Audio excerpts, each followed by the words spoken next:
जोहार साथियों, जय भीम, जय संविधान।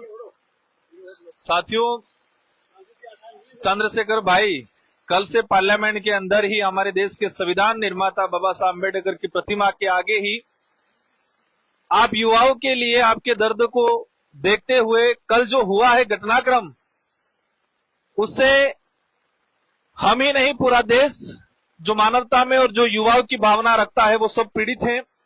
आप लोगों के लिए कल से चंद्रशेखर भाई धरने पे बैठे हुए हैं और इनके समर्थन में ही आज हम लोग बैठे हैं इनके साथ में। साथियों, आपने जो लड़ाई लड़ी है, ये मैं जहां तक मानता हूं कि आजादी के बाद पहली बार युवा साथी स्वतंत्र होके बिन राजनीतिक लड़ाई है ये। और वो लड़ाई, आपकी जो पीड़ा है, आपके साथ जो अन्याय हो रहा है, पेपर लीक की घटना है, मैं सरकार से कहना चाह रहा हूं, सरकार इतनी हठधर्मिता क्यों रख रही है?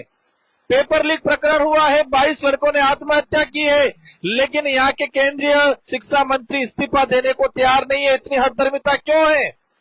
आप लाठियां बरसा रहे हो युवाओं पे, आप युवाओं को, हमारी बहन बेटियों को सड़कों पे घसीट रहे हो, लेकिन आप इस्तीफा देने के लिए तैयार नहीं। इस्तीफा तो ठीक है, सरकार की तरफ से एक डेलीगेशन भी उन युवाओं से चर्चा करने को जाने को तैयार नहीं है।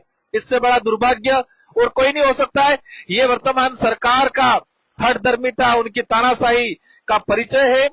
हम लोग, हमारे साथ जी, साथ ही हमारे सीनियर साथी यादव जी, हम सब लोग, और हम ही नहीं, आपसे इस पार्लियामेंट में किसी भी पार्टी जो वर्तमान में एनडीए के साथ है, इनके अलावा जो युवाओं की हित की बात करता है, वो सब आपके साथ में खड़े रहेंगे।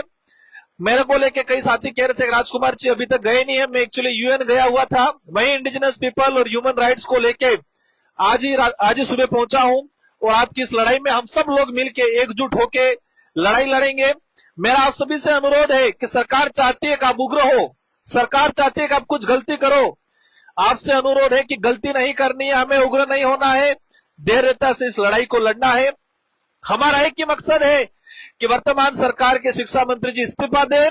पेपर लीक प्रकरण में ये नीट का ही पेपर नहीं, राजस्थान में हर प्रकार के पेपर लीक हो रहे हैं। और वर्तमान बीजेपी सरकार, भजनलाल जी जो मुख्यमंत्री बने हैं, पेपर लीक के खिलाफ ही उन्होंने अभियान चलाया था और आज सत्ता में है, लेकिन आज के उनके होते हुए भी कई पेपर लीक हो रहे हैं। पेपर लीक में जो मिलने वाले जो लोग थे, नीट में जो लोग सम्मिलित थे, वो सारे के सारे लोग कहीं न कहीं भाजपा से जुड़े हुए। हमारे सीकर का एक व्यक्ति था, हनुमान जी जानते हैं इनको, वो शायद भाजपा से चुनाव लड़ा था और वो पेपर लीक प्रकरण में, नीट पेपर लीक 25 लाख युवाओं के साथ अन्याय किया, उसमें इसका नाम आया है। लेकिन भाजपा की तरफ से कोई स्टेटमेंट नहीं आ रहा है, कोई कार्रवाई नहीं हो रही है। लेकिन ये लोकतंत्र है, लोकतंत्र की ताकत हमको दिखानी है और ये तानाशाही राज भारत देश में नहीं चलेगा। इस देश का संविधान बाबा साहब अम्बेडकर जैसे लोगों ने दिया है और इसको हम संजोएंगे। संविधान ही हमारी ताकत है, इस ताकत के बलबूते हम आपकी लड़ाई लड़ेंगे। जोहार, जय संविधान, जय भारत, जय बिल प्रदेश।